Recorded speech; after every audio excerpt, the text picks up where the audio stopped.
Bonjour, ici Juliane Fizette. Bienvenue à Pas sorti du bois. Mesdames,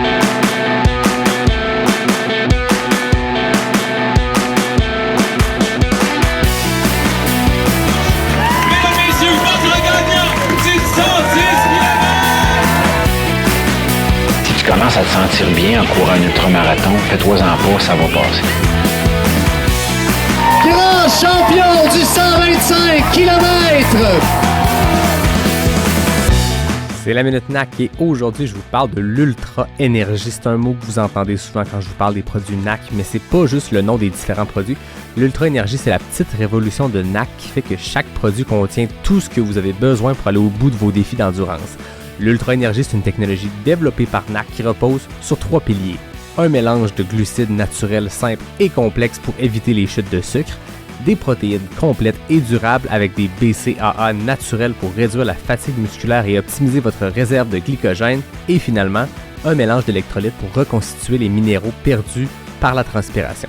Que vous choisissiez les bars, les gaufres, les drink mix ou les purées, vous pouvez être certain que vous allez retrouver tout ce que je viens de vous décrire. Je vous confirme qu'en plein milieu d'un ultra, c'est bien le fun de ne pas avoir à faire des calculs mathématiques dans sa tête pour penser à ce qu'on doit manger, puis juste prendre le produit Ultra Énergie qu'on a le goût de manger. Passe ta commande sur le nac.com et utilise le code promo pas sorti du bois pour avoir 15% de rabais. PASSORTIDUBOIS. Bon épisode tout le monde. Ouais, ben, on n'est pas sorti du bois, hein? Bonjour tout le monde, bienvenue à ce 188e épisode de Pas sorti du bois. Aujourd'hui, je suis vraiment content. Je dis ça à chaque fois, mais c'est tout le temps vrai parce que chaque invité qui vient à Pas sorti du bois, je suis content de l'accueillir. Il y a toujours des sujets que j'ai hâte de discuter. Puis aujourd'hui, j'étais avec une coureuse et une biologiste que vous avez peut-être entendu parce qu'elle a remporté une racine d'or cette année. Juliane Fizette, bienvenue à Pas sorti du bois.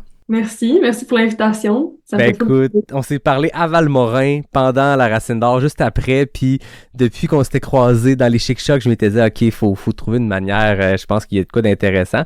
Vous savez, les auditeurs, j'aime ça, accueillir des invités, jaser de parcours de trail, jaser de course, mais quand il y a des sujets professionnels qui peuvent être discutés avec l'invité, quand c'est des sujets un peu différents que j'ai jamais abordés au podcast, je suis toujours content.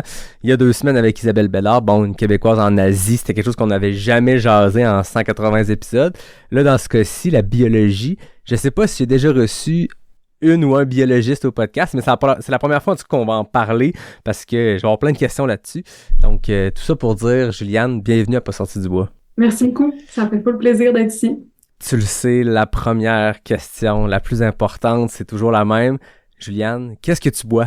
Moi, je suis allée vers une bière sûre au melon d'eau de l'Octan, qui est une microbrasserie à Rimouski. Moi, je suis à Rimouski, donc c'est concept. Très fort, que t'es allé avec un achat local. On encourage une place du coin. C'est quoi le nom de la microbrasserie? L'Octan. L'Octan, je connaissais pas. Très cool. C'est super. Tu m'en donnes des nouvelles. Je suis comme dans la même thématique sans qu'on se soit parlé. Moi, c'est une sûre au cassis d'une microbrasserie locale, mais de mon côté, je suis à Québec. Puis depuis plus d'1 an, le partenaire, c'est Noctem. Fait que sans se parler, on est en mode sûre ce soir. Donc, Juliane, cheers! Cheers! Donc, tu le disais, t'es à Rimouski. T'étudies là-bas. Est-ce que tu viens de là? Tu viens de ce coin-là du Québec? Non, en fait, moi, je viens de Gatineau. Quand j'étais jeune, j'habitais là. Puis assez rapidement, j'ai déménagé à Val-David. OK. Et pour moi, le festival de la Racine d'Or, c'était comme un peu un retour à mes racines. Très fort. Jeu de mots. Ça commence fort, tu mets la barre haute, là. Première réponse, tu fais déjà un jeu de mots. Nous, on est comme, les attentes sont là pour le reste de l'entrevue, là. Il y en aura d'autres. J'adore. OK, c'est cool.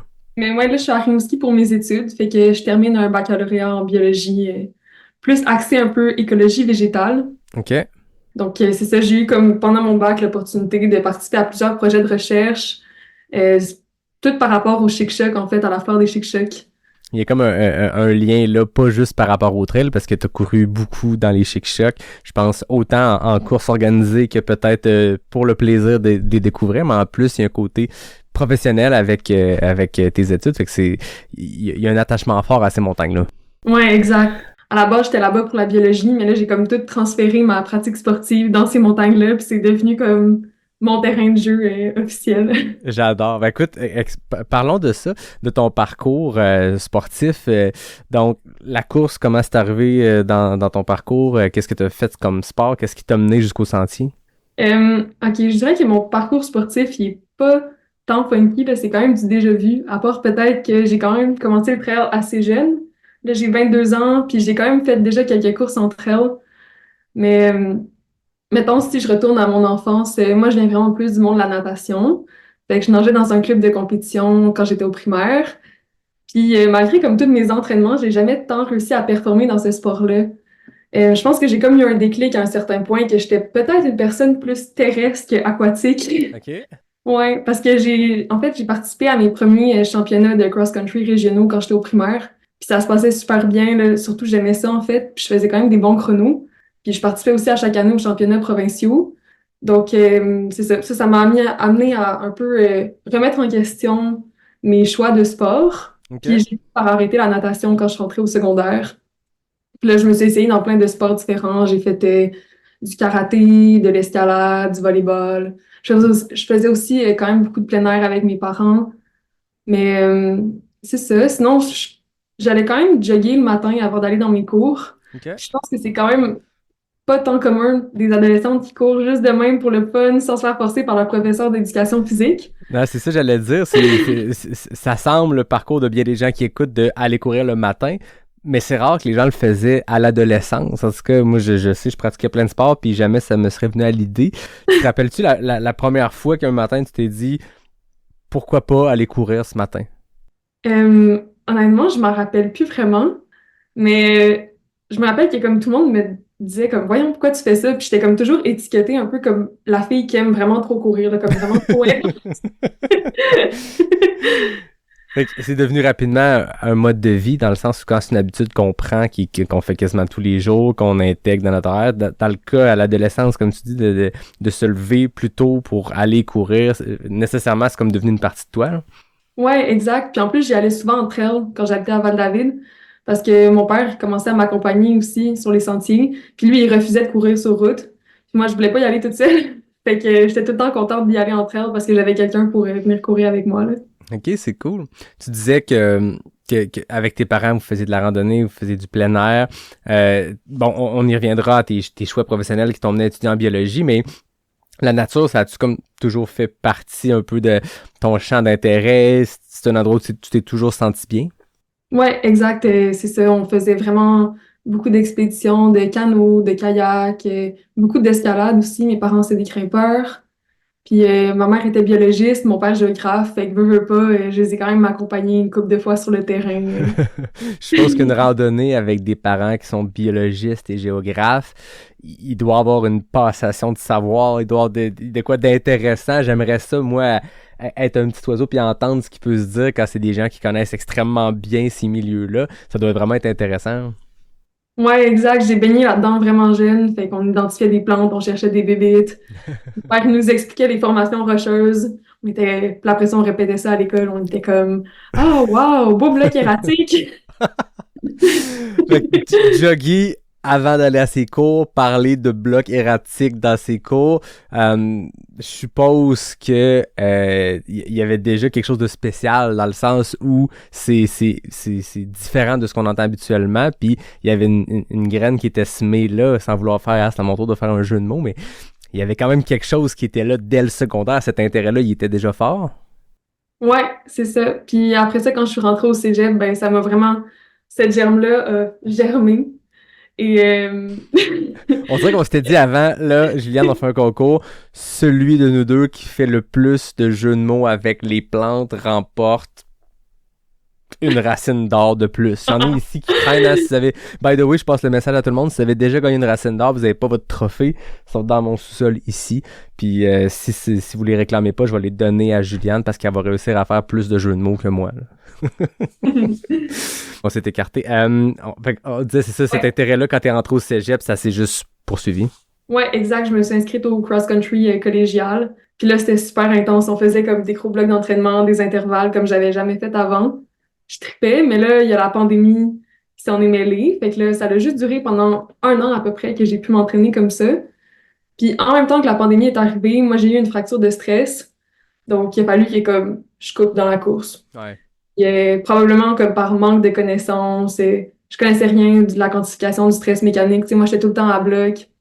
J'avais aucune notion de comme alimentation sportive ou quoi que ce soit. Donc c'est ça. Pendant la pandémie, ça a vraiment été de remettre en perspective un peu ma pratique sportive, de recommencer tranquillement à jogger, de comme m'essayer à d'autres sports. J'ai fait vraiment beaucoup d'escalade de bloc à ce moment-là. OK. Il y avait comme pas d'impact à part quand je tombais, là, mais... Ouais. C'est sûr que j'avoue comparé à la course, tu disais tu sais, au secondaire, c'était un peu devenu un mode de vie, c'était quelque chose que tu faisais tous les jours, mais un peu au feeling, en sentier avec ton père. Là, après ça, on tombe dans un mode plus compétitif, un entraînement plus structuré avec le cross-country. Maintenant, si tu regardes ta pratique, la course aujourd'hui, de quel côté ça penche plus entre les deux?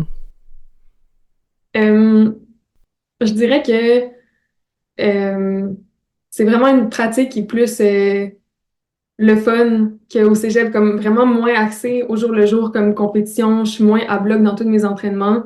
Puis je pense que j'ai vraiment beaucoup appris depuis mes années de cégep, mais je pense pas qu'il y a encore, je pense pas que je mets en pratique encore tous mes apprentissages, dans le sens où je fais encore des erreurs. Je suis pas tout le temps dans ma zone 1 quand il faut. Ouais, je comprends, mais c'est sûr que courir dans sa zone 1, c'est difficile. On pense que c'est les entraînements à haute intensité qui sont difficiles. Oui, ce l'est, mais courir une vraie zone 1, c'est vraiment un défi. Puis c'est drôle, récemment, mon voisin à côté, il me voit partir courir tous les jours, 2-3 fois par jour quand je commute.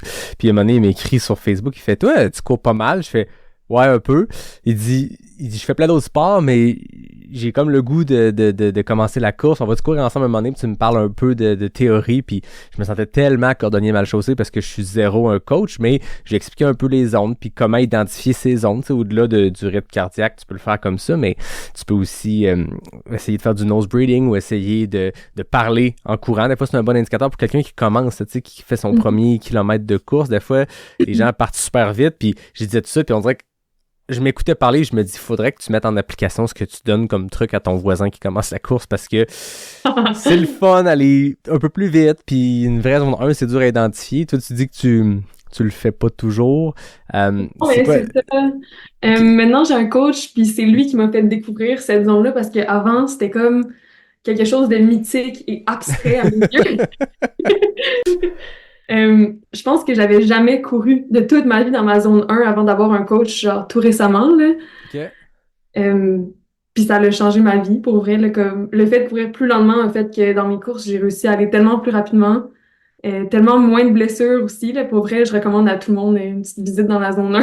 Ça fait du bien. Une petite ou une longue visite parce que Une normalement, on est supposé passer beaucoup de temps dans cette zone-là. Puis, moi, on dirait que le trail a aidé beaucoup à la trouver puis à être bien dedans puis à vraiment s'amuser dedans, même si j'ai des fois de la misère puis je pense que je suis plus en 2 qu'en 1, ça reste que le côté explorer, le côté chercher le sommet, s'arrêter, regarder. Tu sais, on s'entend que si t'es à bloc en zone 3 dans une montée puis il y a une vue, tu ne l'apprécies pas autant que si tu fais ton petit jog relax en montant ou même si tu marches pour apprécier ça, mais c'est sûr que c'est difficile, c'est un apprentissage à long terme. Ouais, c'est sûr qu'en trail, moi aussi, j'ai vraiment plus de facilité que sur route, là. Il y a tellement de plantes, tellement d'oiseaux à écouter, là. J'avoue. C'est sûr qu'en plus, quand on étudie là-dedans, quand on a ces connaissances-là, toi, partir courir dans le bois, c'est pas juste un échappatoire pour le bien-être du corps et de la tête, c'est aussi d'aller dans ton terrain de jeu préféré d'un point de vue professionnel, là. Ouais, ben justement, parlant de ça, j'avais une partenaire de terrain l'été passé en Gaspésie, avec qui on a inventé une discipline très, très sérieuse qui s'appelle le fast sampling. Le Que je peux fast traduire sampling, ouais, OK? je peux traduire ça par échantillonnage rapide. OK. Mais ça consistait justement, comme tu dis, à genre jumeler travail et course. Fait qu'on mettait tout notre matériel de terrain dans notre petit sac de course, puis on se montait en haut de la montagne le matin à toute vitesse en courant. On faisait nos placettes, on se redescendait. Puis souvent, tu sais, on avait fini de faire tous nos échantillons dans l'avant-midi, fait qu'on avait comme l'après-midi pour relaxer. Ben, c'est un peu comme Antoine Moses que j'avais reçu au podcast, qui est un planteur d'arbres, qui maintenant a le record Guinness du plus d'arbres plantés en 24 heures, mais c'est un peu ça, le gars, il fait des ultramarathons, il court, il a comme intégré à sa pratique du plantage d'arbres sa vitesse de course qui a fait qu'il est devenu extrêmement rapide, mais j'aime ça, le fast sampling, c'est comme du fast packing, mais en mode utile, c'est vraiment trippant. Mm-hmm. Ouais, l'expression vient de là. OK, fait que là, vous avez mis ça en place. Est-ce qu'il y a une fédération officielle? Est-ce qu'il y a des compétitions qui s'en viennent? Ben, à date, on est 2. OK, ben ça veut dire que vous êtes coach championne du monde? Ouais, j'aimerais ça me faire appeler comme ça à partir de maintenant. Parfait, on va le mettre. Tu sais, moi, dans l'épisode, j'ai toujours les petits visuels qui parlent un peu de vos expériences de course. Je pense que je vais devoir le mettre là, puis ça sèmera la graine dans la tête des gens de « Oh, ça m'intéresse cet épisode-là, ça a l'air spécial, une co-championne du monde de fast sampling. » Ben oui. Inventrice en plus, donc c'était intéressant. Tu disais tantôt, ton père est géographe, ta mère est biologiste. Toi, quand il est venu le temps de choisir domaine d'études, est-ce que tu as hésité entre ces deux domaines-là ou c'était clair pour toi que la biologie, c'était ta route? Ben, pour commencer, moi, je m'étais inscrite en biologie marine à Rimouski parce que c'était comme la spécialité. Puis, je pense que j'avais pas encore compris ma leçon, que j'étais pas une personne aquatique. Fait que finalement, j'ai abandonné le côté marin de la biologie. Okay. J'ai décidé à la place de faire de la biogéographie. Okay. Donc là, j'ai même pas eu à choisir, en fait. Je fais de la géographie puis de la biologie. Les deux en un. Fait que ma maîtrise a été là-dessus aussi. C'est un programme, le baccalauréat que tu fais est vraiment dans ces deux domaines-là? Non, le baccalauréat que je finis, c'est juste biologie. Là, comme j'ai abandonné le côté marin, là, il me restait juste comme biologie générale. Mais j'ai comme pu axer mes cours. Dans mes choix de cours, j'ai choisi des trucs aussi en géographie. Puis après ça, à la maîtrise, je vais être inscrite en biologie, mais mon projet, c'est officiellement de la biogéographie. Fait que c'est comme un peu essayer d'expliquer les assemblages végétaux par des facteurs plus géographiques. OK. Ouais. Je vais te poser une question bien large et pour quelqu'un qui a ni étudié dans l'un ou dans l'autre. C'est quoi ta chose préférée de la biologie? Puis c'est quoi ta chose préférée de la géographie? De la biologie, je dirais que c'est comprendre mes écosystèmes, comprendre comme le dynamisme, en fait, du milieu dans lequel je me trouve. Fait que quand j'arrive en trail en haut d'une montagne puis que je vois un paysage, je suis comme capable de lire ce paysage-là un peu. Tu sais, je suis capable de voir, admettons, s'il y a une patch d'arbres plus jeune, je suis comme, ah, là-bas, il s'est passé quelque chose. Il y a eu une perturbation qui a fait que comme maintenant, c'est des arbres qui sont plus jeunes. Fait que c'est vraiment quelque chose que j'adore de la biologie, d'être capable de lire les écosystèmes. Du côté de la géographie, j'aime vraiment tout ce qui est plus la dynamique avec les glaciations puis tout. C'est vraiment relié. Fait que j'ai de la misère à les expliquer séparément. Mais tous les facteurs de dynamisme un peu liés à la géographie. Fait que les éboulements, la glace, la cryoturbation aussi. Il y a ça en haut du mont Jacques-Cartier, là. C'est comme le fait que les roches en haut se font comme brasser à cause des cycles de gel-dégel. OK. Fait que, ouais, toutes les perturbations comme ça. Fait que toi, tu sais, on dit souvent que quand on court en sentier, bon, ça occupe la tête beaucoup plus que courir sur route, parce qu'on est là à analyser les roches, les racines, par où on va passer, tout ça. Ça occupe le cerveau. On fait 2 heures de course, on regarde, puis on fait, hey, il me semble que ça a passé en 10 minutes. Mais là, toi, ton cerveau doit être en ébullition parce que t'as tous ces facteurs-là de la course, mais en plus, t'as l'analyse en continu de par ton parcours professionnel, là. Ouais, heureusement, je suis quand même capable de le mettre à off. OK, tu me rassures. Ouais, je suis pas si intense que ça. Mais ça dépend des fois où je vais courir. Il y a des fois où je suis vraiment comme focus. C'est comme toutes les plantes que je vois, je suis comme, ah, toi, allô, telle plante, allô, telle espèce. Puis je vais comme toutes les nommer dans ma tête. Puis il y a d'autres moments où c'est juste, j'ai des trucs plus internes à gérer. Puis je vais être capable de faire le switch, de passer à moi-même. Ok, regarde, ça me rassure. Mais j'avoue que quand on est en compétition, quand t'es en train de faire l'Ultra Trail Chic Choc, t'es au sommet du Mont Albert, il te reste une descente avant de te rendre à la fin, puis peut-être remporter la course. Je pense que t'as moins le temps d'arrêter puis d'observer les patchs d'arbres plus jeunes. Ouais.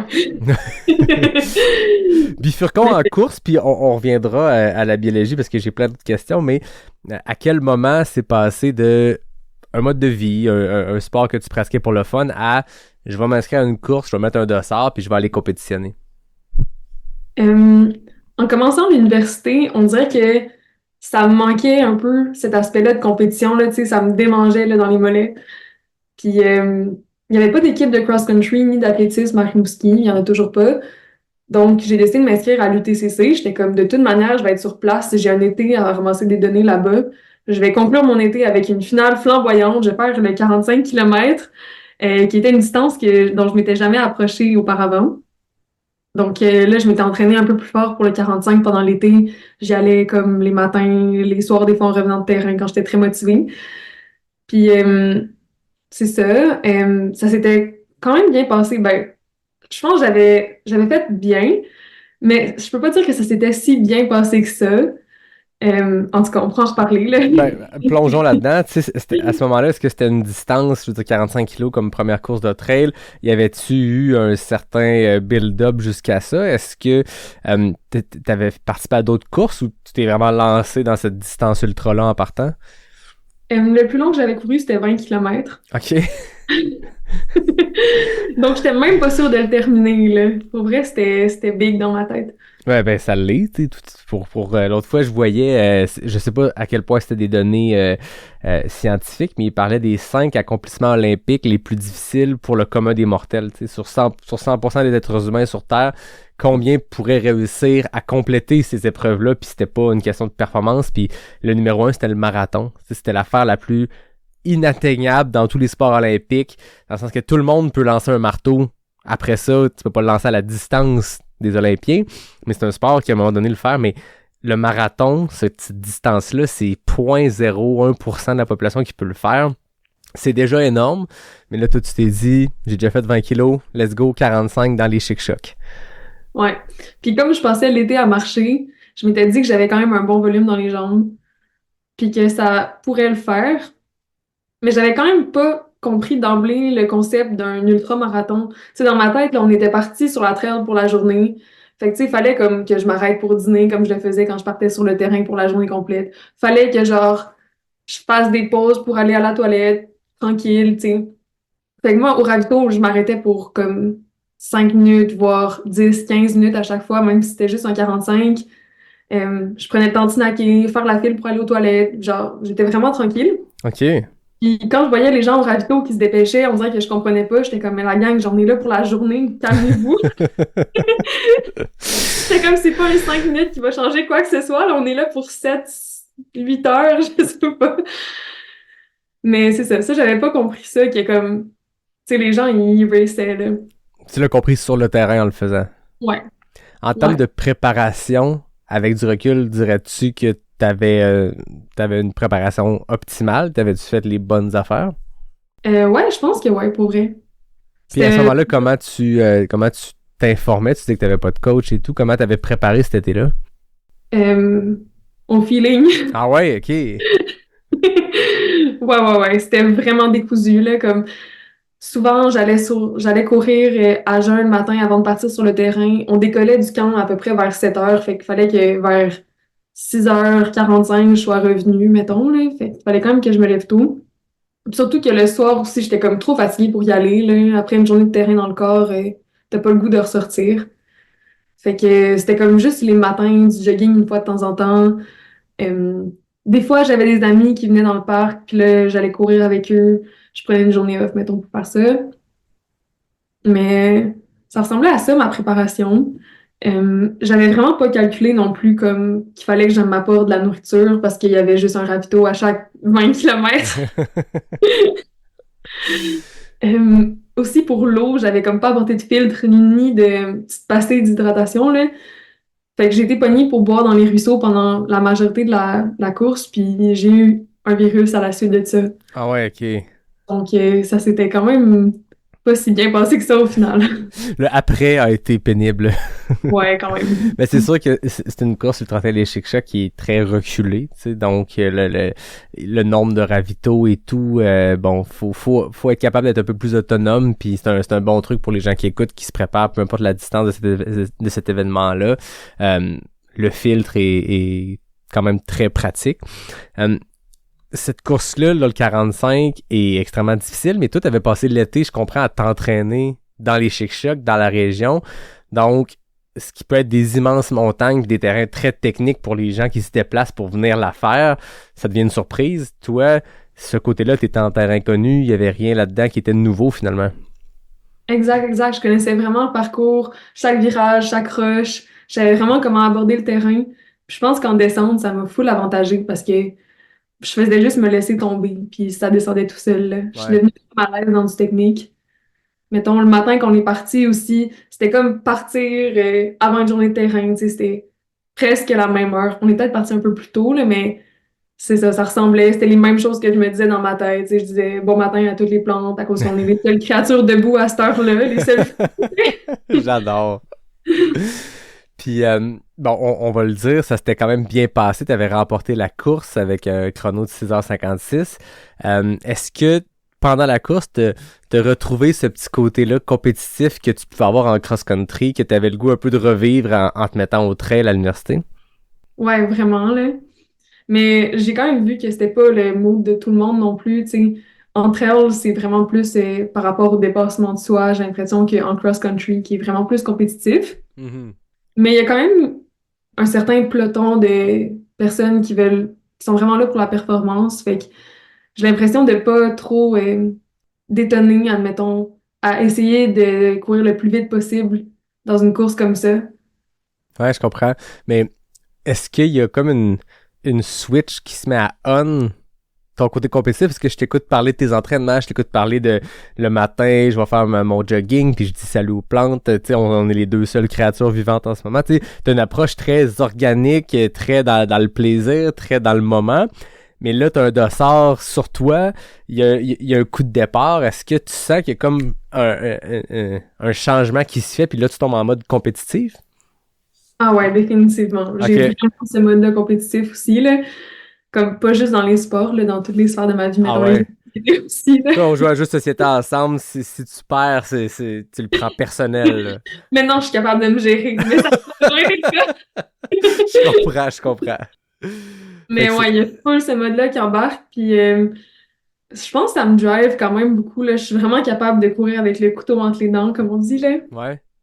Puis on dirait que comme la douleur me dérange plus, je fais juste avancer, puis je pense à mes petites affaires.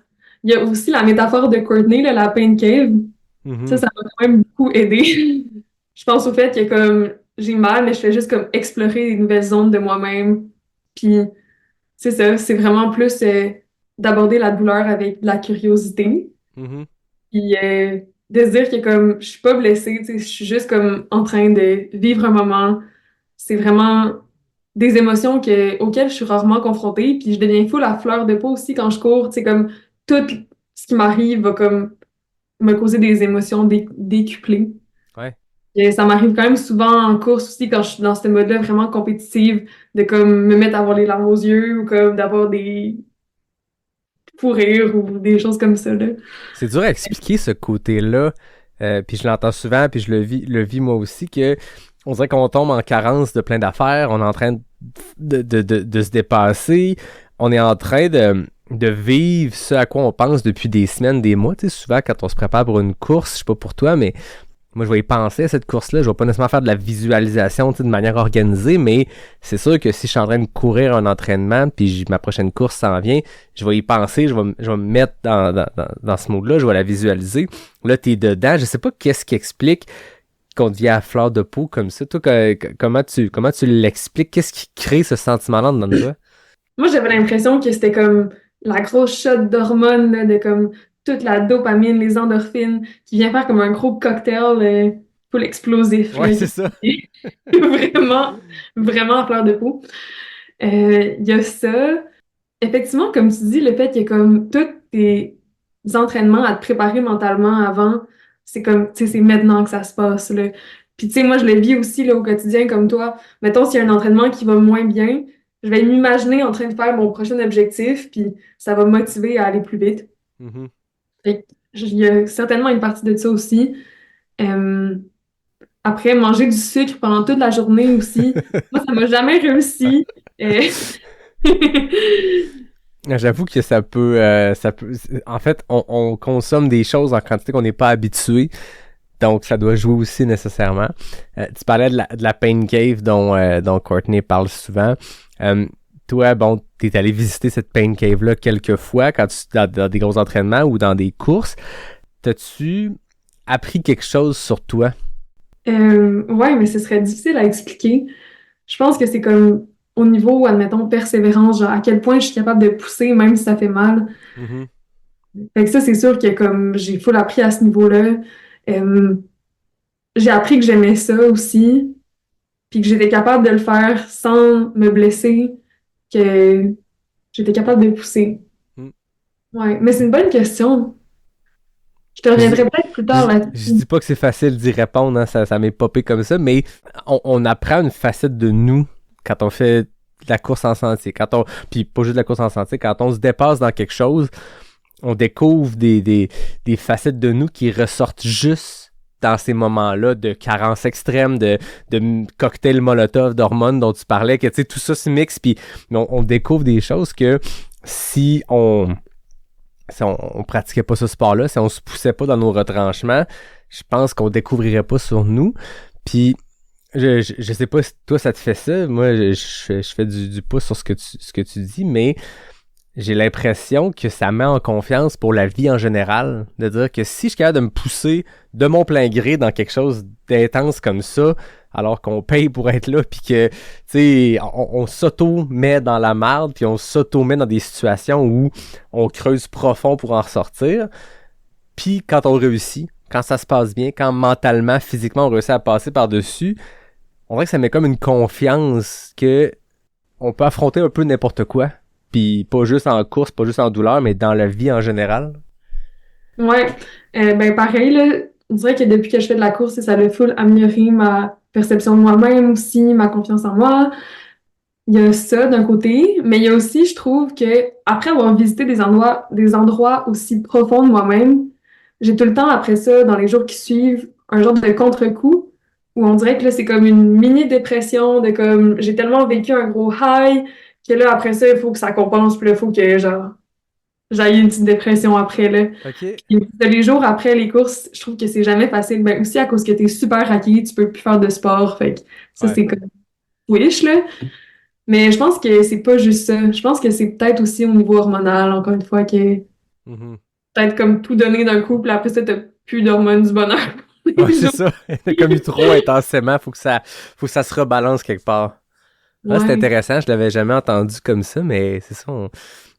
Quel drôle de sport, hein? Ça prend. On est rendu au 188e épisode, puis j'en ai parlé de long en large avec plein de monde, puis il y a toujours des choses qui ressortent, puis des affaires incompréhensibles, mais ce que j'en retiens à t'écouter, à écouter ce qu'on jase, c'est que peu importe qui dans ce sport-là, on se met vraiment en mode super-héros, tu sais, on se met vraiment, j'écoute pas de films de super-héros, mais c'est un peu ça qu'on se crée. Puis si c'est que dans notre tête à nous, tant mieux, parce que il y a tellement de monde qui ont pas confiance en eux, puis c'est difficile la confiance en soi, c'est quelque chose qui se gagne petit à petit, puis qui se perd super vite, puis c'est difficile un être humain à se bâtir cette confiance-là. Puis tant mieux si le sport peut y contribuer, puis tout le monde qui écoute en ce moment, peu importe c'est quoi vos objectifs, vous êtes tous le super-héros de quelqu'un. Il y a tout le temps quelqu'un quelque part qui se dit « Hey, cette personne-là, c'est un méchant débile, il sort courir 5 km tous les matins, il fait des ultras, il fait des triathlons, il fait 2 km de marche tous les midis au travail. » Il y a quelqu'un quelque part qui te regarde de loin qui fait « Wow, j'aimerais ça être comme ça. » Des fois, je veux pas faire de la psychopop à deux scènes, mais ça reste que c'est ça. Nous, on regarde du sport en ce moment, c'est la Barclay. On regarde des gens exceptionnels dans notre sport, accomplir des choses exceptionnelles, mais tout le monde qui est actif, tout le monde qui accomplit quelque chose, qui se met des objectifs, qui dit « Je vais essayer de l'atteindre », on est une petite portion de la population, puis il faut se le rappeler, tu sais. Soyons collectivement fiers de l'affaire de débile qu'on fait, puis on est tous le, entre guillemets, super-héros de quelqu'un qui nous regarde de loin puis qui fait « wow ». Là. Ouais, c'est assez capoté.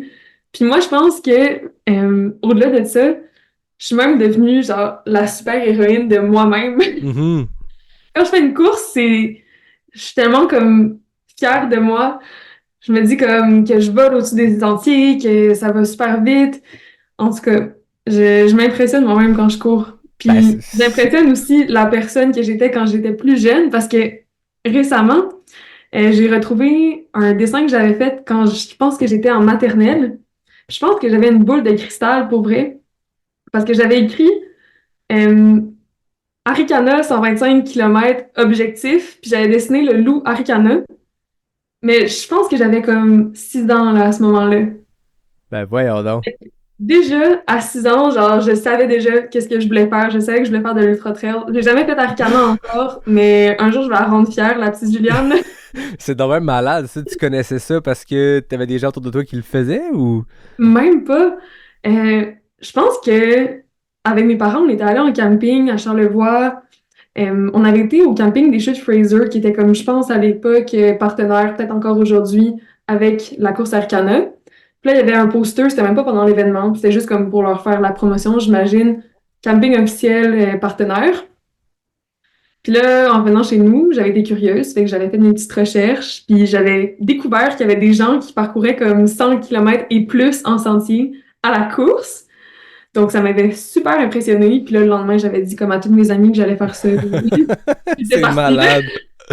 Écoute, c'était un chemin qui était tracé d'avance.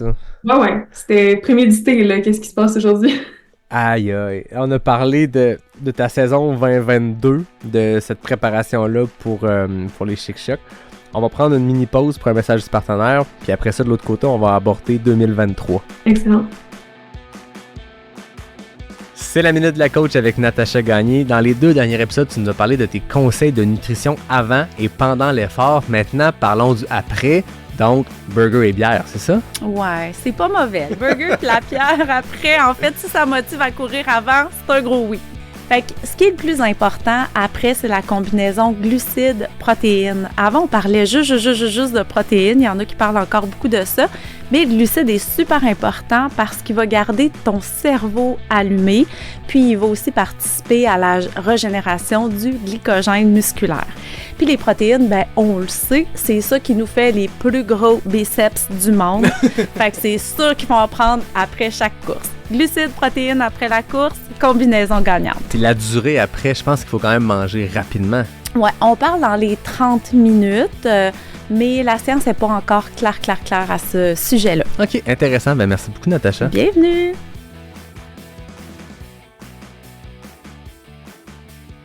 Jason, de ta saison 2023, qu'est-ce que tu as fait de différent entre 2022 où tu joguais le matin, que tu allais faire tes journées sur tes jambes à couvrir du territoire pour ton travail, puis après ça t'a mené jusqu'au Chic Choc, cette victoire-là sur le 45. 2023, est-ce que tu l'as abordé différemment?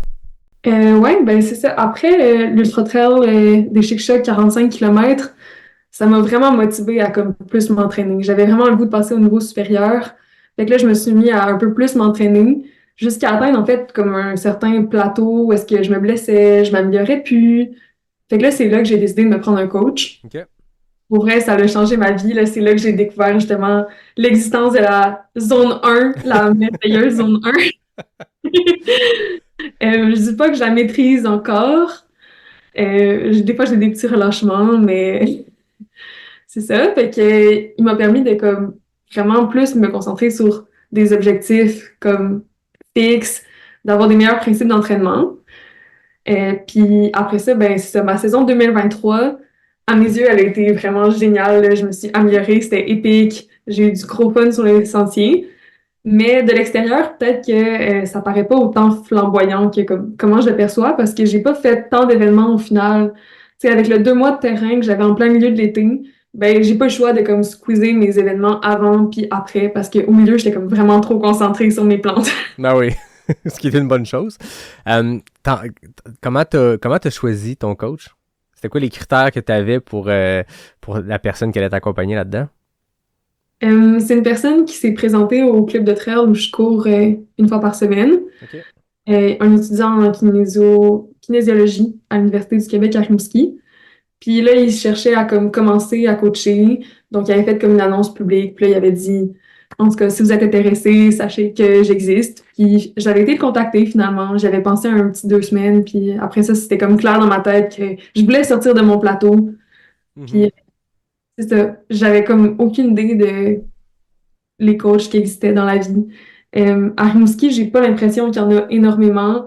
J'étais moins intéressée par un coach comme 100% à distance. Tu sais, je voulais comme quelqu'un que je pourrais voir physiquement une fois de temps en temps sans avoir à me déplacer. Ouais. C'était comme parfait. Puis on a eu une rencontre ensemble, on a jasé, ça a full cliqué. Donc je me suis dit pourquoi pas. Puis, est-ce que tu as trouvé ça difficile d'imposer une sorte de structure? Non, pour vrai, il met pas des entraînements extrêmement stricts. OK. Donc, j'ai quand même beaucoup de liberté, tu sais, comme je choisis le moment où je vais courir.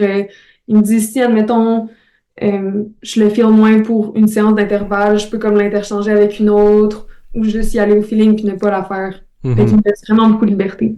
Ouais, je pense que c'est important.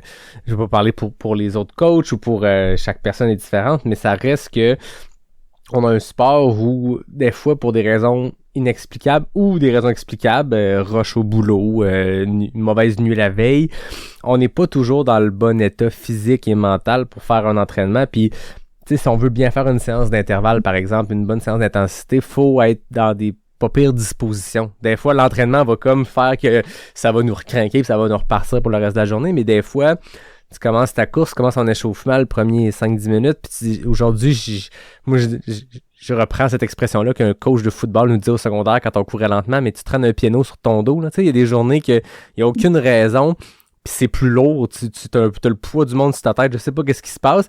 Des fois, tu te dis, tant qu'à me torcher en intervalle, puis me faire mal, puis pas être content des résultats, ou pas le sentir physiquement, ben je le ferai pas. C'est important, je pense, peu importe l'approche de coaching, peu importe c'est quoi les objectifs, de s'écouter dans ce sport-là, c'est quand même très important. Là. Ouais, puis je pense que c'est quand même encore un apprentissage pour moi d'être capable justement de mettre mes limites puis de me dire comme OK, non, je le sens pas, je le ferai pas. Puis c'est quand même arrivé souvent où comme je le filais moyen, mais j'étais comme ah, c'est à l'horaire, il faut que je le fasse, OK, let's go. Puis là, je me bottais les fesses, mais c'était peut-être pas nécessairement la bonne décision parce qu'après ça, j'avais comme des petites tensions qui apparaissaient, des trucs comme ça. Mais récemment, j'ai comme réussi à lui dire OK, là, ça va pas, j'ai tel problème, je pense que la vitesse, ça le fera pas pour quelques semaines.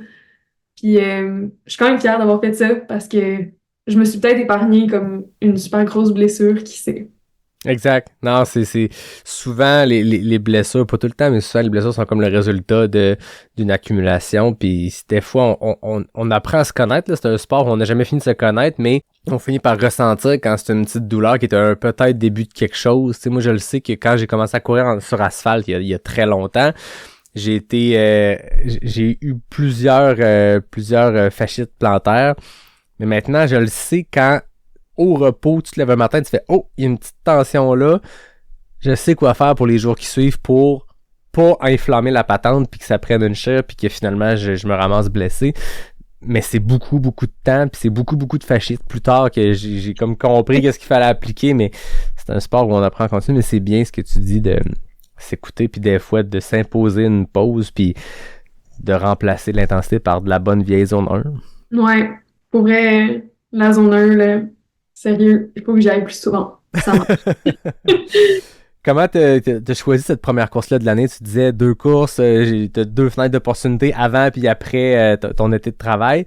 Qu'est-ce qui t'a fait pencher pour le Gaspésien? Le Gaspésia, j'avais quand même plusieurs amis qui y allaient. Fait que là, c'était comme un trip de gang un peu. Il y avait ça. J'ai toujours voulu aller à la pointe de la Gaspésie parce que moi, je m'arrêtais tout le temps en Haute-Gaspésie puis j'allais jamais plus loin. Fait que là, j'étais comme, ah, j'ai le goût de le voir, là. Il paraît que c'est tellement beau. Puis j'étais allée quand j'étais toute jeune. Fait que j'avais juste des vagues souvenirs de comme l'île Bonaventure avec tous les fous de bassin. J'avais le goût d'y retourner. OK. Puis j'avais déjà fait des événements en Gaspésie avant, là, comme des trails polaires. Puis j'aimais vraiment l'ambiance qu'il y avait là. Ouais, c'est sûr que Jeff et son équipe créent quelque chose d'assez unique, puis j'ai l'impression que le Gaspésia, c'est rapidement devenu un incontournable. Ça faisait longtemps que je n'avais parlé au podcast, d'ailleurs, parce qu'on dirait que le Gaspésia, ça a été longtemps un sujet récurrent. T'as choisi quelle distance? J'ai fait le 50. OK. Comment ça s'est passé?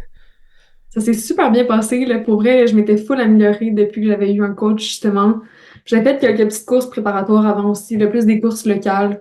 Mettons, des courses polaires pendant l'hiver, des courses défi à Macloa, dans le coin de Rimouski, là, une petite course locale, mais super cute. Puis, ouais, ça vraiment, j'ai adoré la diversité de terrain. Tu sais, des fois, on courait sur des plages, des fois, on courait dans des montagnes, des fois, on courait sur des bouts plus roulants. C'était vraiment diversifié, puis il y avait comme plein de petites surprises, on dirait, sur le parcours. Là, je veux spoiler personne, fait que j'en dirai pas plus. C'est vrai que c'est un parcours sur 50 km qui est vraiment diversifié. T'as de tout, tu sais, la section sur le chemin de fer, la section, je veux dire, la rivière aux émeraudes, c'est malade, là. Ouais. C'est unique comme endroit. Les gens sont là pour aller visiter. C'est des touristes qui prennent le petit embranchement, qui se rendent pour aller voir la rivière aux émeraudes. Toi, tu cours dedans à pleines jambes, dans l'eau jusqu'aux genoux. C'est malade, là. Vraiment. Puis là, tu penses que c'est terminé, mais là, finalement, il y a plus de kilomètres, puis là, t'en as pour ton cash. Puis la section de montagne, toi, c'était le 54. Fait que la fin de ton parcours, la section de montagne, c'est magnifique, cet endroit-là. C'est magnifique, puis là, tu penses que t'es en haut, mais non, tu montes encore plus haut. Ça finit jamais. Puis t'es au bout de ta vie, mais après ça, j'ai réussi à aller dans des zones où, justement, je vais jamais, là, fait que l'expérience que j'ai acquis là-bas, puis tout ce que j'ai découvert sur moi, ça vaut de l'or, là. Ouais, entre ton premier 45 qui était très au feeling à découvrir ce qu'est le trail, la mesure de faire une course, de découvrir que les gens arrêtent au ravito, mais pas si longtemps. T'étais plus en mode découverte d'un sport. Là, tu le connaissais mieux. Comment t'as vécu ta course? Tu dis que t'es allé dans des zones que t'avais jamais été? Ouais, là, j'ai fait comme l'autre extrême. J'avais écrit, genre, mes petits splits sur un petit papier que j'avais, genre, plastifié. Fait que là, je savais, comme, au ravito, je savais à quel moment, à quel ravito. Puis ça a vraiment pris le bord, là, finalement. L'organisation, c'est pas pour moi, là. Faut que je cours au feeling. Ben, c'est quand même la meilleure façon. Tu sais, chacun a ses objectifs, chacun a son au feeling, mais ça reste que, je veux dire, le corps nous envoie des signaux. Des fois, en trail ou en ultra, faut ignorer certains de ces signaux-là, mais il faut surtout s'écouter, puis tu peux pas juste te fier à des splits. Si tu files pour ouvrir la machine puis courir encore plus vite, let's go, fuck les splits, là. Ouais, c'est ça. Puis j'étais rendue comme vraiment en avant de mes splits. Fait que là, j'étais super enthousiaste. Puis pour vrai, j'ai l'impression qu'il y a des bouts que j'ai juste oubliés à cause que j'étais comme en transe de comme aller vite puis couteau entre les dents, là. C'est malade. Ouais. Après ça, bon, après ton été de travail, tu retournais au Chic Choc, là, tu t'alignais sur le 62 km.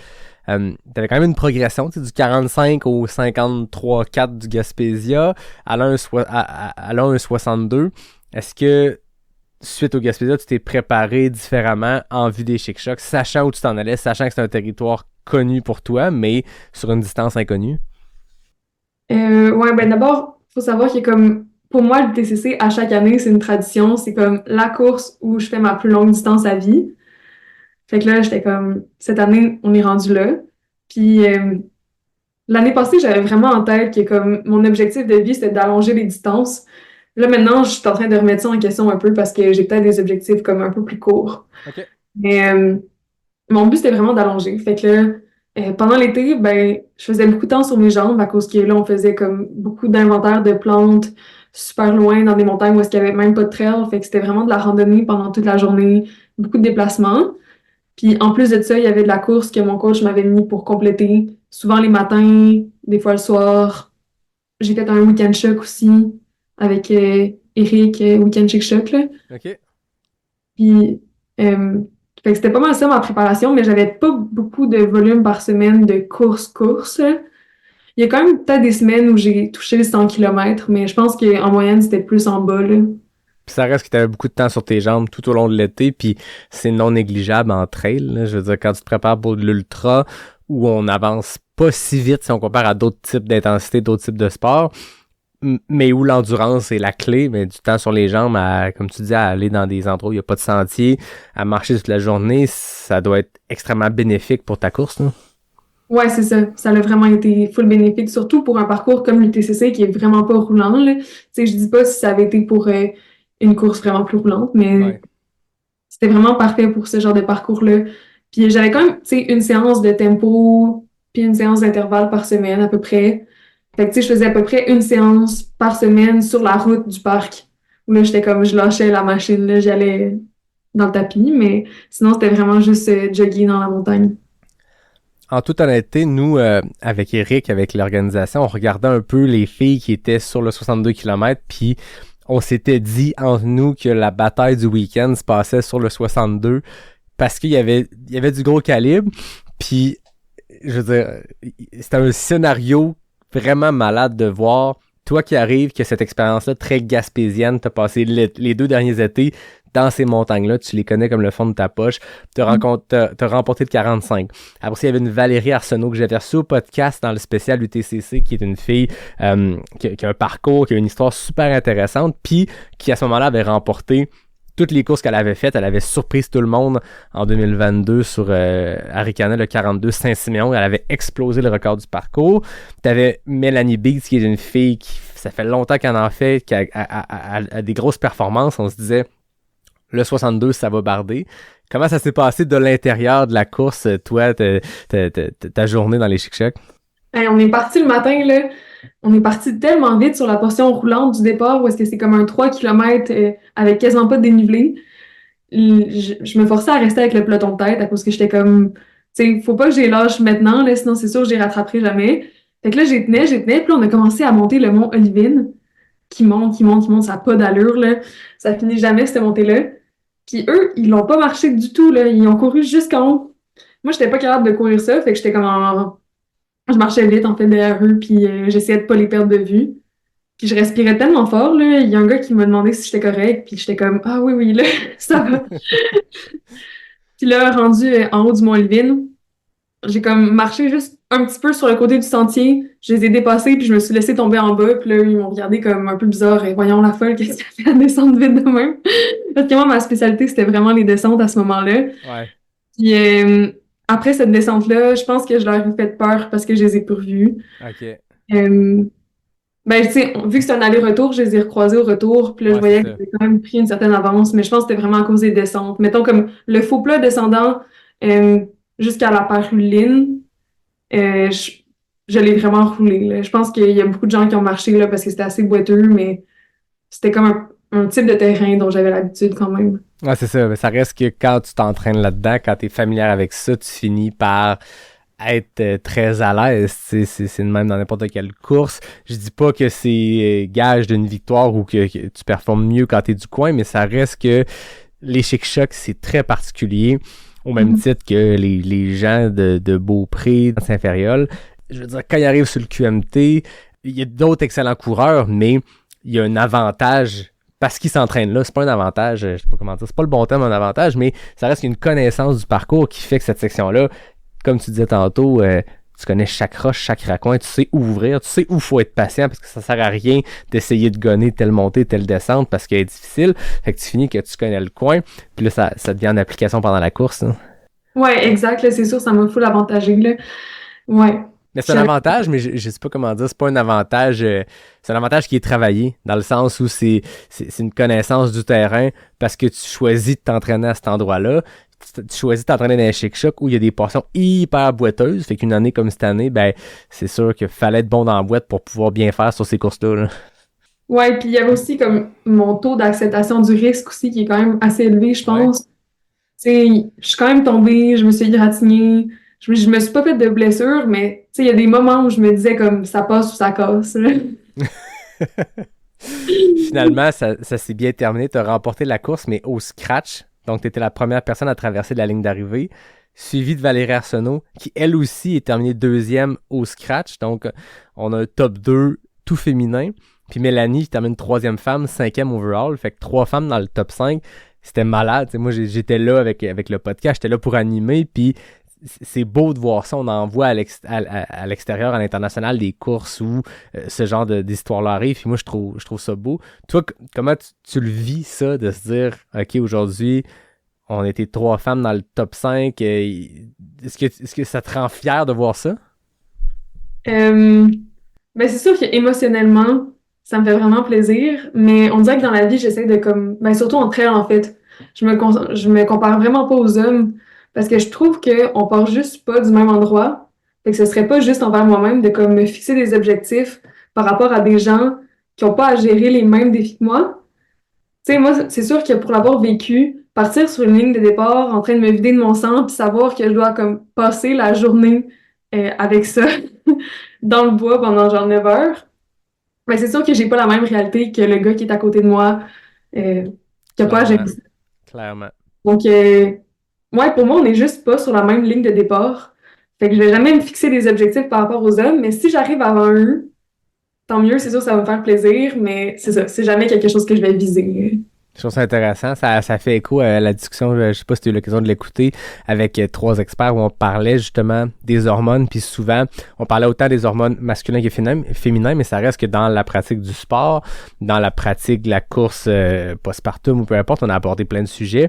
Les hormones chez les femmes, ça a un bien plus grand impact que les hommes, où entre la puberté puis l'andropause, je sais pas, à 60 ans, il n'y a pas grand variation, alors que les femmes, on l'a exploré dans l'épisode, c'est des variations beaucoup plus fréquentes, puis ça impacte d'autant plus toutes les sphères de la vie. Fait que, non, je trouve ça intéressant, ta vision des choses. Je peux pas être plus d'accord avec ça.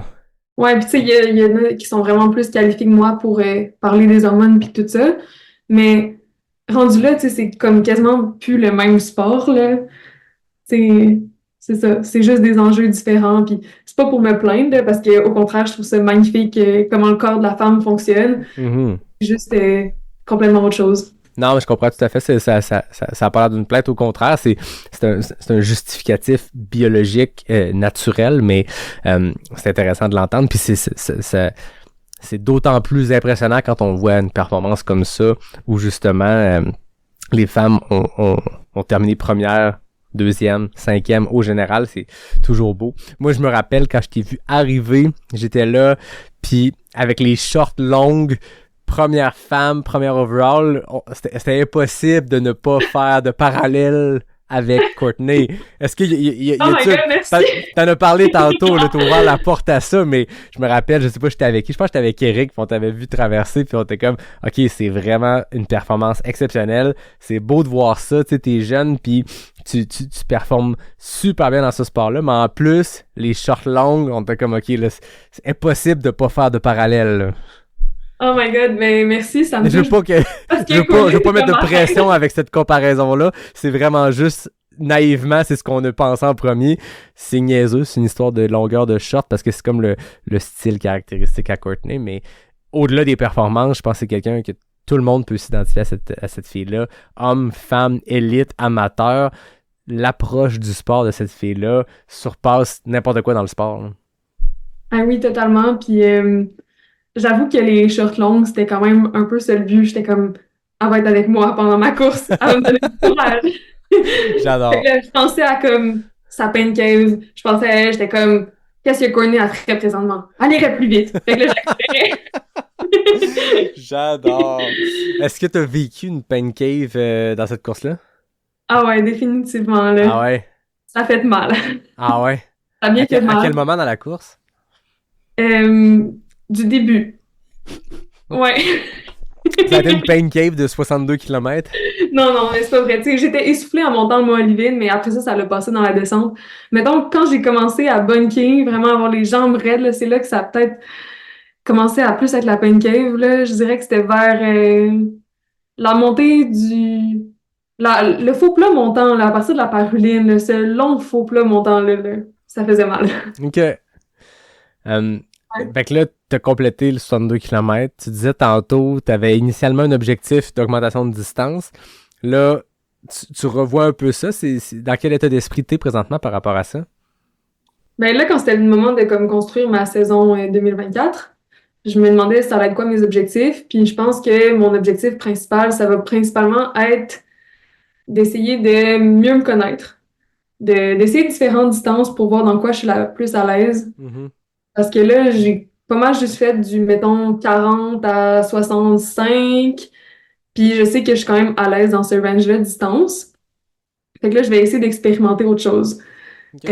Mettons, mon objectif de début de saison, ça va rester dans du terrain quand même assez connu. Je vais aller au Lavaredo en Italie. Wow. Fait que là, j'ai vu que c'était comme une grosse course, j'ai décidé de rester dans un terrain que j'étais capable de performer. Puis je vais faire les 50 km. OK. Ça, c'est quand exactement? C'est le 30 juin. OK. Fait que Quand c'est tu comme dis mon terrain objectif. connu, c'est parce que t'es familière avec ce coin-là ou parce que ça ressemble à ce qu'on a ici? Non, vraiment pas. Je voulais dire en termes de distance. OK. Je me disais, peut-être que t'as passé des années en Italie. Ah non, non, non, vraiment. Je comprends. J'ai jamais été en Europe. Ah, mais c'est malade, ça. C'est un beau trip. Ouais, c'est OK. ça. Ça commence fort. Ça commence fort. Un mois avant, par contre, j'ai une autre course où est-ce que je vais pouvoir un peu tester la nutrition, tester mes stratégies de course. C'est un autre 50K, cette fois-ci au Vermont. OK. C'est le Blood Route Ultra, je pense que ça Ouais, c'est s'appelle. une toute petite organisation, mais ça a l'air super leur parcours, là. Ça a l'air assez intense comme parcours. Ouais, ça a l'air quand même assez route, là. Ouais. Fait que je pense pas que ça pourrait se comparer au Lavaredo en termes de parcours, parce que le Lavaredo il est quand même reconnu pour être assez roulant. Mhm. Mais j'aime ça, je vais essayer du plus technique 50K, du plus roulant 50K. Fait que ça, c'est comme en début de saison. Après ça, le terrain va se terminer par l'UTCC. Fidèle à ma tradition, je vais essayer de faire ma plus longue distance à vie. Là, je vais faire les 88 km. Fait que OK, la toute nouvelle distance. Ouais, j'ai bien hâte. J'ai déjà parcouru toutes les sections de ce parcours-là. Fait Ah que ouais, OK. ça sera rien de nouveau. Mais quand même, l'enchaîner d'une traite, ça va être un nouveau défi. Euh, OK, après ça, j'ai un peu fait un drôle de plan. Je me suis inscrite au classique Up and Down du Mont-Saint-Anne, le 11 km qui est Très hot. qualifié pour l'équipe canadienne. Ah oui. Je me suis dit pourquoi pas, je vais m'essayer là-dessus. J'ai aucune idée si je suis capable de performer sur des distances aussi courtes.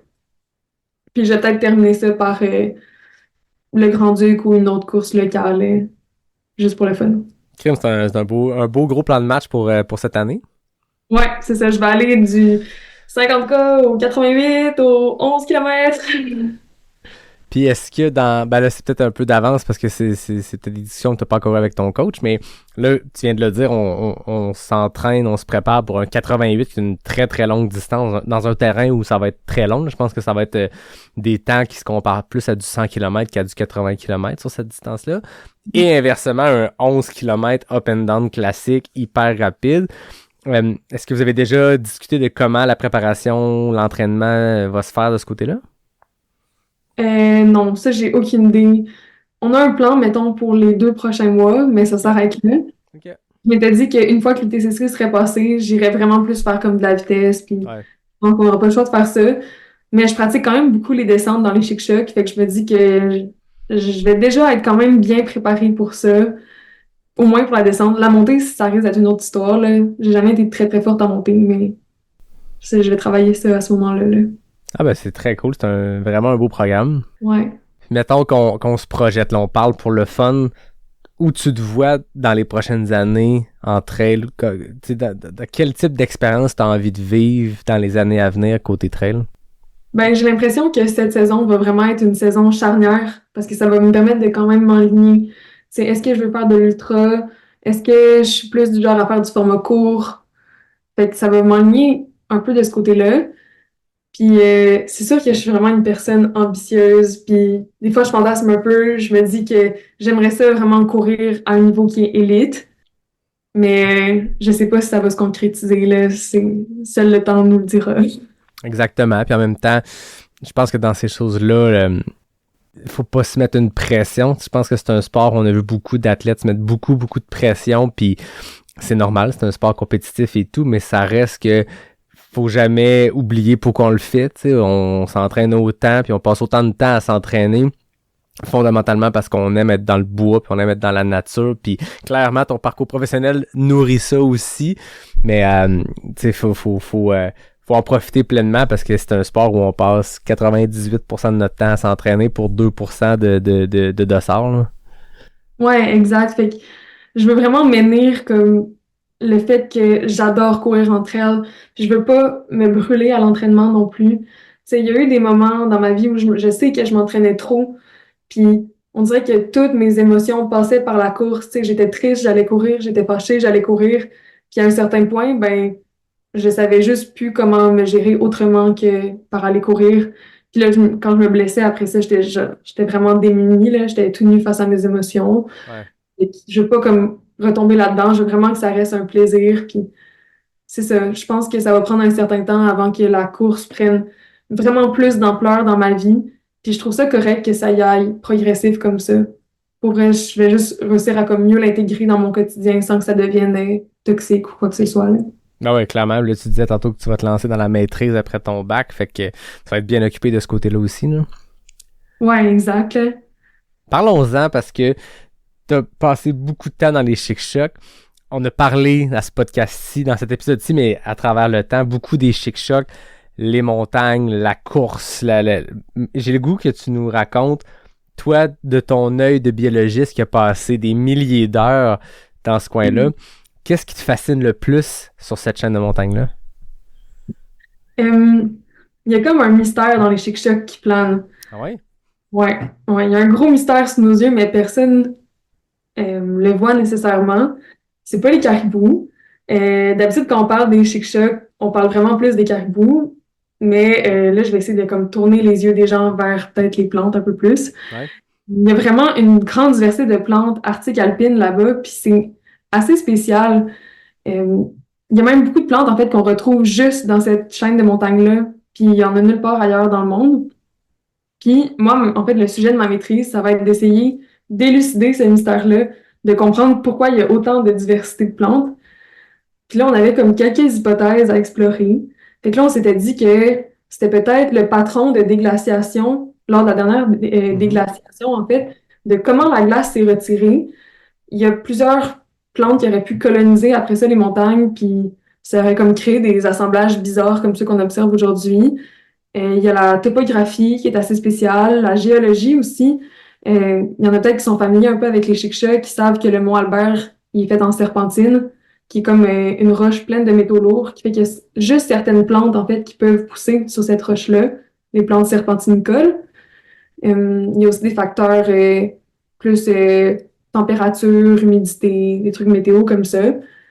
Mais bref, je vais essayer de comprendre avec mon œil de biologiste détective qu'est-ce qui a mené aux assemblages qu'on observe aujourd'hui. Puis c'est ça que j'aime des chic-chocs, c'est que c'est comme être une détective quand je suis là-bas. Mais c'est vraiment intéressant parce que c'est un terrain de jeu vraiment particulier, les chic-chocs. Tu sais, quand on a couru, on a fait de la rando un peu partout au Québec, on voit quand même, peut-être que je me mets le pied dans la bouche en disant ça, puis tu vas me dire qu'à travers ton œil, c'est complètement différent, mais moi, ma perception de coureur qui connaît rien à la biologie puis à la géographie, on voit des patterns quand même qui se ressemblent. Tu sais, un sentier dans Charlevoix va ressembler à un sentier dans la région de Québec. La façon que c'est fait, la façon que les racines embarquent sur les roches, le côté très technique de nos sentiers, la façon que nos montagnes sont faites, là, tu t'en vas au sommet d'un mont, peu importe, là, mont du lac des Cygnes. Après ça, tel autre mont. Il y a des choses qui se ressemblent. Les chic-chocs, c'est un paysage complètement différent de ce à quoi on est habitué. Puis même quand on est allé jouer aux États-Unis, dans le New Hampshire, dans les Whites, c'est différent quand même. Il y a un côté vraiment unique au chic-choc. Puis, tu sais, c'est des montagnes. Je veux dire, le Mont Albert en haut, c'est un plateau immense. C'est vraiment particulier comment c'est fait. Puis c'est fou qu'on ait ça dans notre cour arrière, pas loin de chez nous. Toi, de ton œil scientifique, qu'est-ce qui explique ça? Qu'est-ce qui fait que ces montagnes-là, après 800 mètres d'altitude, il y a déjà plus d'arbres, alors qu'en Europe, c'est à 3000 mètres qu'il n'y a plus d'arbres, puis dans l'ouest, dans les Rocheuses, c'est à 2800 mètres qu'il n'y a plus d'arbres. Qu'est-ce qui fait que dans les chic-chocs, Xalibu, tu le montes, puis c'est vraiment pas si long que tu es déjà rendu au-dessus de la ligne d'arbres, puis tu es dans les grosses roches? Ouais, ben, ce que les gens disent ici, je pense que c'est au-dessus officiellement de 1100 mètres qu'on a de la toundra alpine, qu'il n'y a plus d'arbres du tout, là, juste des petits arbustes, mettons. Mais comme on est à une latitude quand même assez élevée, ben la limite des arbres est assez basse. Fait que plus tu vas dans le nord, plus la limite des arbres va baisser. Puis mettons, ça se voit bien à la limite des arbres dans le Grand Nord, là. Ce qu'on peut observer, c'est que dès qu'il y a une petite colline, ben, il n'y a pas d'arbres en haut de la colline, il y en a juste au pied. OK. Que c'est vraiment par rapport à la latitude, mais il y a aussi quand même des propriétés édaphiques, des propriétés des sols. Dans le cas du Mont-Albert, qu'il y a une grosse partie du plateau qui est pas du tout à 1100 mètres, puis il y a plus d'arbres. Ben ça, c'est à cause vraiment de la serpentine, qui est la OK. roche qui forme le socle rocheux du Mont-Albert.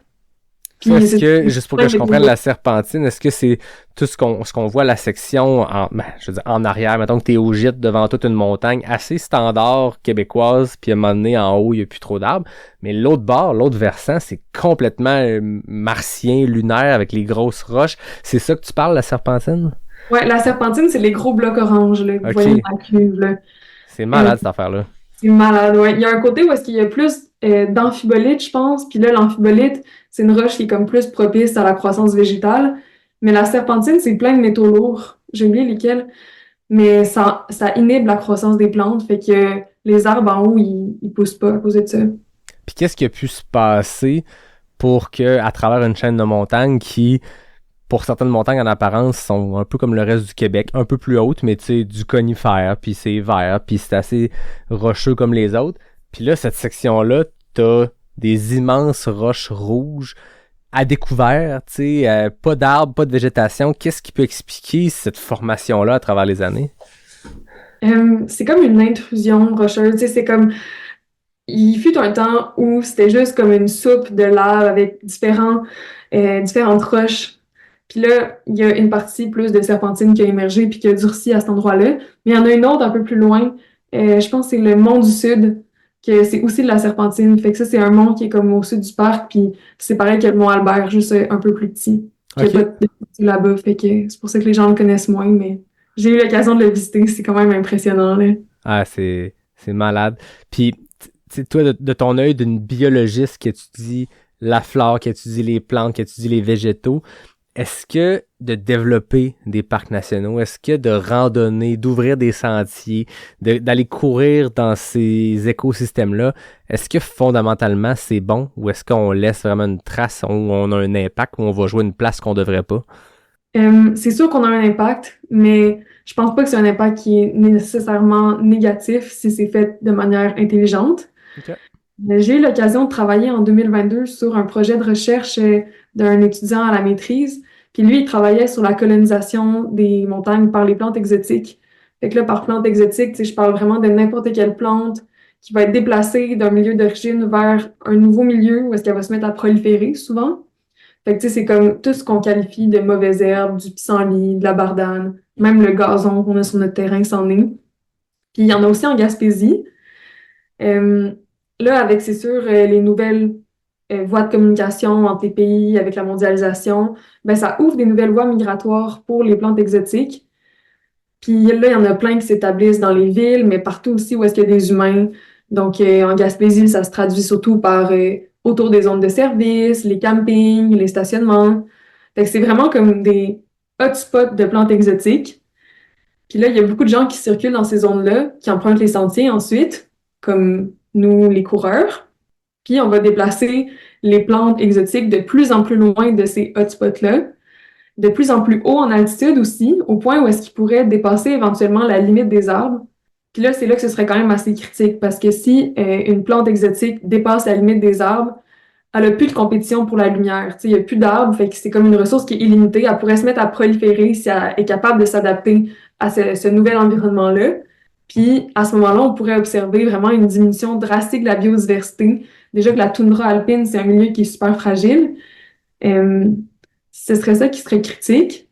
Mais il y a des moyens d'éviter une catastrophe comme ça en justement améliorant la connaissance des plantes exotiques, savoir lesquelles sont les plus envahissantes, parce que c'est pas toutes les plantes exotiques qui sont nécessairement très envahissantes, là. Mettons la renouée, la phragmite, ça c'est des plantes qui sont plus connues pour être envahissantes. Heureusement, il n'y en a pas encore en Gaspésie. Mais moi, j'ai quand même observé quelques pissenlits en haut de la limite des arbres. Ah ouais. Puis c'est quand même inquiétant, là, comme on les a arrachés, là. Puis qu'est-ce que ça peut avoir comme impact, par exemple, un pissenlit qui irait proliférer puis qui aurait pas, comme tu disais tantôt, pas de compétition, fait qu'il peut vraiment faire ce que le pissenlit fait le mieux, c'est-à-dire se reproduire puis devenir à grandeur. Qu'est-ce que ça peut avoir comme impact? C'est la faune qui vit dans ces régions-là qui va être impactée? Ouais, c'est sûr qu'on pourrait vraiment observer une grosse diminution de toutes les espèces indigènes s'il y avait le pissenlit qui proliférait. Puis, si je me trompe pas, en haut des montagnes, il n'y a pas la plus grande diversité de faune, là. Tu sais, mettons, on pourrait penser aux caribous. Eux, ils se nourrissent plus de lichens, souvent. Ben, j'ai l'impression qu'une prolifération de pissenlit pourrait vraiment impacter aussi les lichens, pas juste les autres espèces végétales. Fait que ça pourrait aussi être critique pour eux, là, mais les pauvres caribous, ils en ont d'autres des problèmes à gérer, là, présentement. Ouais, c'est ça, tu sais, je sais que ton expertise est plus en biologie végétale, mais t'es au cœur de cette chaîne de montagnes-là, de ce parc national-là, où on sait que c'est un problème qui est bien connu, que politiquement, on voit des gens prendre position là-dessus depuis plusieurs années. Toi, de ta lecture, de ta perception sur place, qu'est-ce qui devrait être fait? Qu'est-ce qu'on pourrait faire pour améliorer le sort de cette espèce-là? Je pense que c'est vraiment pas dans mon champ d'expertise, en fait, mais les sentiers, pas d'en faire des nouveaux. Mm-hmm. Il faudrait vraiment que les gens restent dans les sentiers. C'est vraiment, en fait, par rapport à la prévention le plus important, je pense. C'est ça, éviter de sortir des sentiers, y aller dans les plages horaires que le parc a décidé, surtout au Mont-Jacques-Cartier, je pense. C'est là que la majorité du troupeau se trouve, là.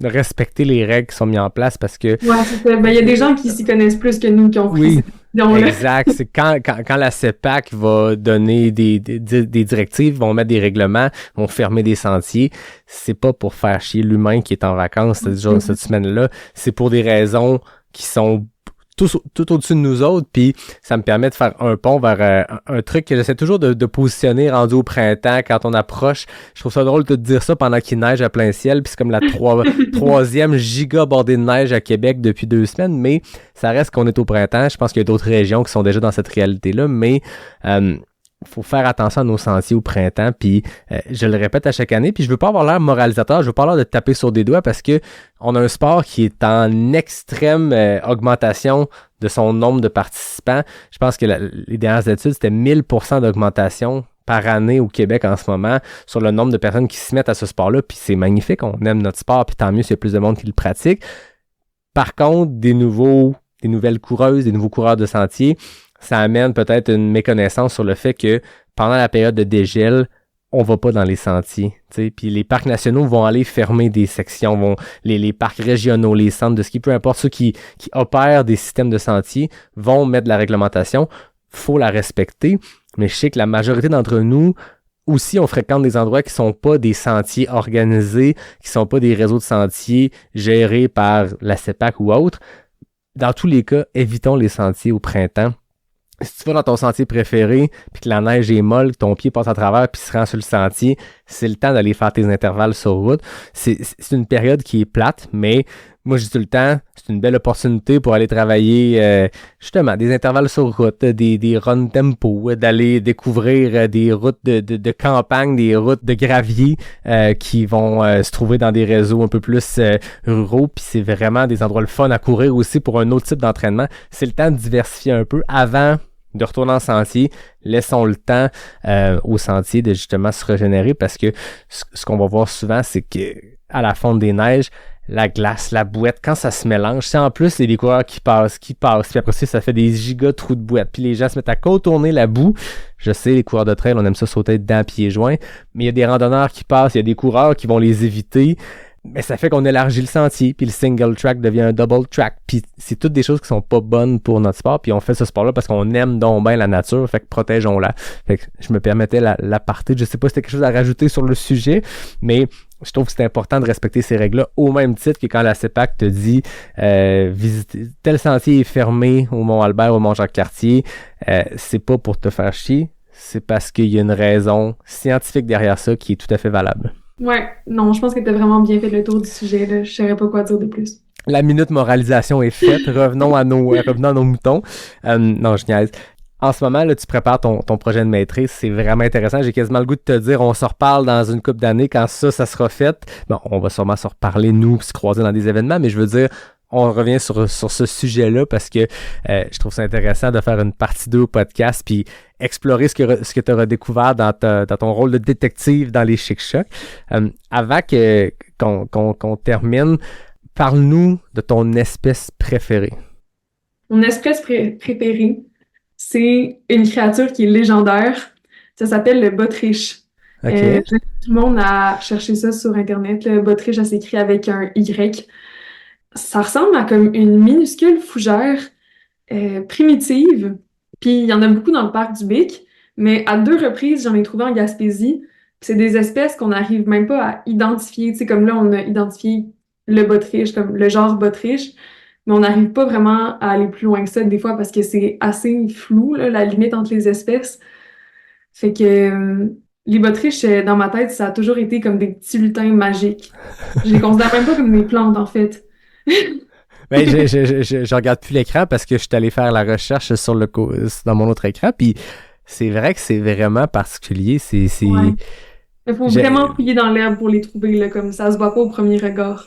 OK, vraiment intéressant. Donc, le bottriche, B-O-T-R-Y-C-H-E, allez voir ça, les gens. C'est l'espèce préférée de notre biologiste en résidence au podcast, Juliane Fizette. Avant qu'on passe aux questions éclairnac, puis on va venir taper sur ton côté très compétitif, t'as remporté la Racine d'or il y a quelques semaines, à la fin du mois de janvier, début février, à Valmorin. C'est la 4e édition du gala.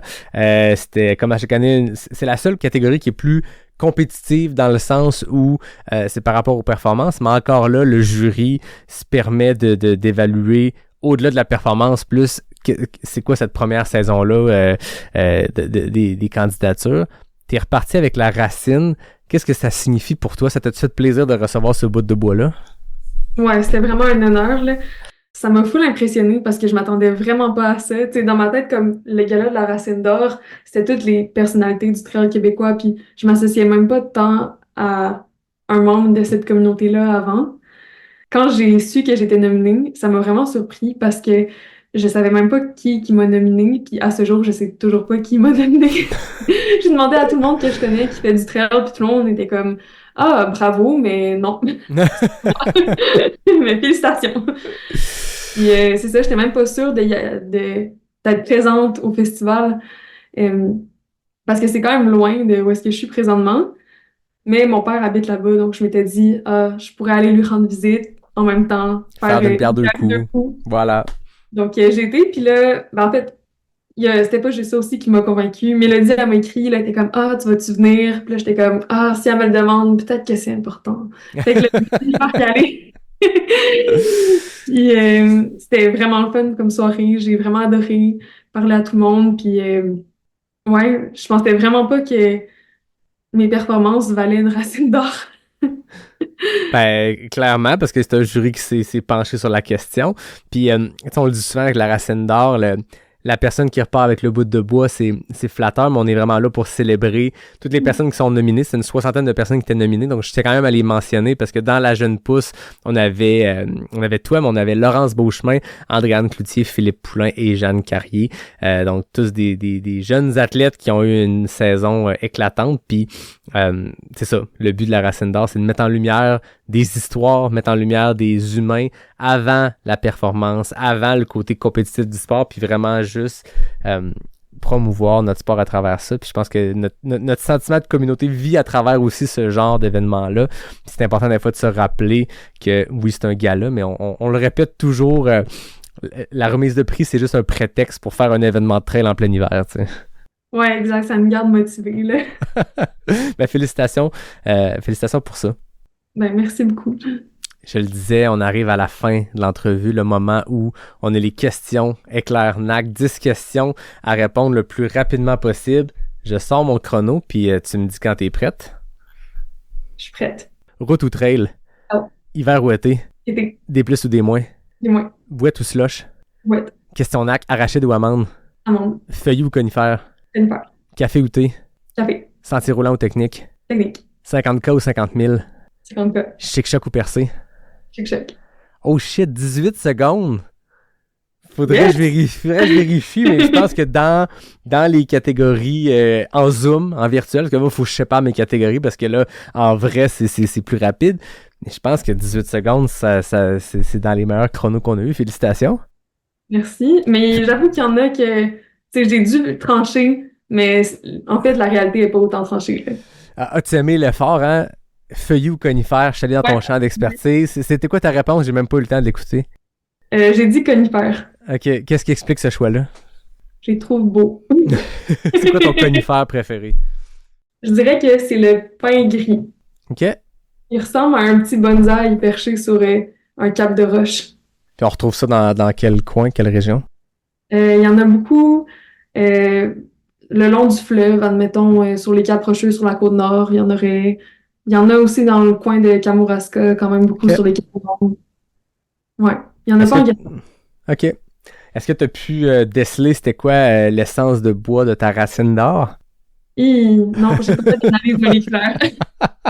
Parce qu'ils sont peinturés en or, faut le dire, mais à la base, ce sont des arbres qui malheureusement nous ont quittés, qu'on a récupérés, qu'on a transformés en trophées. On exclut la personne qui parle, mais bref, faudrait dans le futur être capable de l'identifier, de le dire aux gens, voici ta racine d'or, ceci est un pin gris. Donc, voilà. J'ai une dernière question, puis tu vas voir, c'est niaiseux comme question, mais souvent, je termine l'épisode ou je le mets dans la description de l'épisode vers les liens médias sociaux des gens pour qu'ils puissent suivre l'invité si la personne leur a parlé puis ils se disent, bon, ben, ça me tente de suivre Juliane. J'ai vu que ton handle Instagram, c'est Salamandre Improbable. Pourquoi? Quand j'ai commencé à faire de la biologie, je m'intéressais beaucoup à l'herpétologie, qui est l'étude des reptiles et amphibiens. Fait que là, j'avais travaillé pendant un été comme naturaliste herpétologique dans un camp. Puis j'ai pas mal ramassé des salamandres pendant tout l'été. C'était pas mal ça ma job. J'ai comme eu une phase où je tripais vraiment sur les salamandres. J'adore. Puis c'est à ce moment-là que j'ai choisi mon nom sur Instagram. C'est malade. Fait que si vous voulez suivre Juliane sur Instagram, c'est instagram.com/salamandre improbable. Yes. J'adore. Écoute, fallait que je le demande. Je me dis, c'est sûr qu'il y a une bonne raison derrière ça. Donc voilà, la dernière question fatidique est posée. Merci beaucoup, Juliane. On termine sur cette niaiserie-là, ma question niaiseuse. Mais ça a été vraiment une discussion hyper intéressante. Je sens que j'ai appris. Je sens qu'on pourrait faire 3 épisodes sur ce sujet-là parce que c'est vraiment intéressant. Tu sais, je veux dire, je pense que les gens qui pratiquent le sport, moi en tout cas, ça me fascine l'endroit où on court. On fait ce sport-là parce qu'on aime être en nature. Puis c'est toujours important de se rappeler qu'il faut la protéger, cette nature-là, mais c'est le fun aussi la comprendre. Puis j'ai l'impression que j'ai appris aujourd'hui. Donc quand je serai au Chic-Choc et quand je serai devant ces roches rouges, oranges, et là, je comprendrai ce que c'est un peu plus. Donc merci beaucoup de ton temps, Juliane. Ça a été vraiment intéressant. Ben, ça me fait plaisir. J'ai pu parler de mes 2 sujets préférés, la biologie et le trail. Et voilà, exactement. Donc, surprends-toi pas si l'année prochaine, sur une ligne de départ, pendant une course, pendant la bière d'après-course, les gens viennent te voir et te posent des questions aussi sur la biologie. Hein, au 42e kilomètre, j'ai vu ça. Qu'est-ce que c'était? Non? Ça va me faire plaisir. Voilà, exact. T'es rendu notre biologiste en chef de la communauté trail. Donc, voilà. Merci beaucoup, Juliane. Comme d'habitude, moi, je termine en remerciant David Hébert pour le design graphique du podcast. Je dis aussi merci à mon ami Fred Desroches pour le thème musical. Merci à la belle gang de NAC, qui est le partenaire officiel du podcast. Merci à Noctem. Moi, j'avais une moustache cassis, une sour au cassis que j'ai adorée. Toi, ta bière, comment elle était? Elle était délicieuse. Je l'ai pas encore terminée. Mais ça passe le test? Ça passe le test définitivement. C'est la première fois que j'écoutais. J'ai adoré. Très fort. Fait que si on passe dans le coin de Rimouski, on aura une adresse à rajouter parce que un petit croche à faire pour aller goûter ça. Définitivement. Voilà. Ben merci Liane puis à tout le monde. Je vous dis à dans 2 semaines pour le prochain épisode de Pas sorti du bois, le podcast 100% trail.